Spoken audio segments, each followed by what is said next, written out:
इज्जत नफ्स कुचल दी जाए तो ऐसा शख्स गुस्से, इंतकाम और मुखालफत पर उतर आता है और फिर जिद पकड़ लेता है। ये कहानी है रहीम यार खान की, जहां बीवी शौहर से नाराज होकर अपने घर आ गई थी और शौहर मनाने पर राजी न था। मैं हूं पारस मसरूर और आप देख रहे हैं वो देखे न देखे शब्बीर को देखेगा। जरा ये सीसी फुटेज देखें। इस फुटेज में देखा जा सकता है कि एक कार सवार एक निहत्ते शख्स को टक्कर मारता हुआ गुजर जाता है और वो शख्स जमीन पर गिर पड़ता है। जरा इसे देखिए।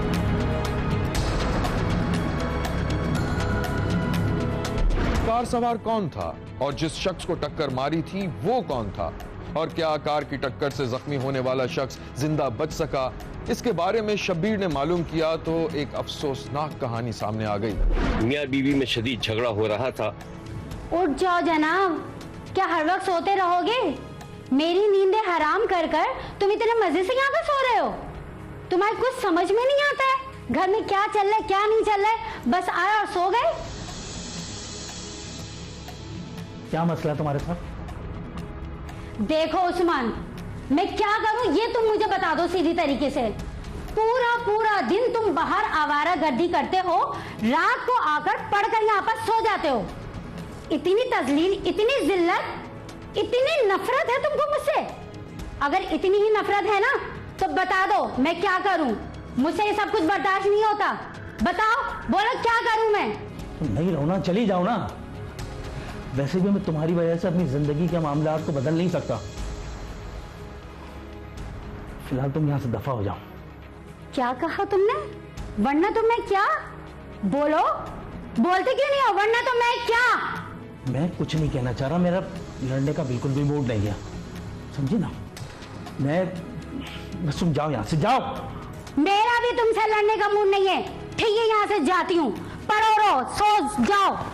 उस्मान की बीवी दूसरे कमरे में चली गई। उसकी आंखों से मुसलसल आंसू बह रहे थे। शौहर के मुबैना रवैये से तंग आकर बीवी ने एक दिन शौहर का घर छोड़ा और मैके चली गई थी, जिसके बाद 1.5 बरस तक शौहर ने न तो मनाने की कोशिश की और न ही बीवी ने खुद से जाना पसंद किया।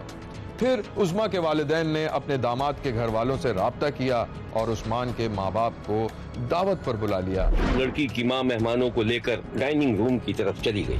आइए, तशरीफ लाइए। जी बहुत शुक्रिया।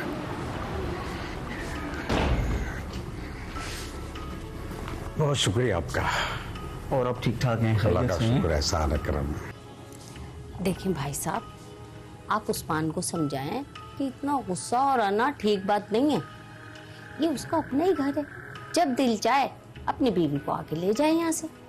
हाँ बहन, आप बिल्कुल ठीक कह रही हैं और अब यकीन मानिए कि मैंने समझाया उसको बहुत है, लेकिन ये भी सच है कि मैं उसके पीछे कभी नहीं पड़ा।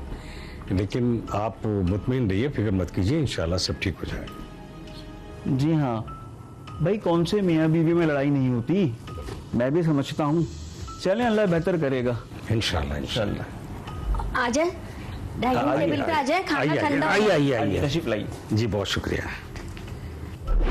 उस्मान किसी भी तरह अपने ससुराल आकर बीवी बच्चों को ले जाने के लिए राजी नहीं था, लेकिन जब उस्मान के बाप ने उसे खरी खरी सुनाई तो वो मारे बांधे ससुराल पहुंच तो गया, लेकिन सीधे मुंह बात नहीं की। अब अंकल बहुत देर हो गई है, उस्मा को बुलाते हैं, मुझे सिर्फ उससे बात करनी है। हाँ बेटा, बुलाता हूँ। उस्मा बेटी अभी आ जाती है।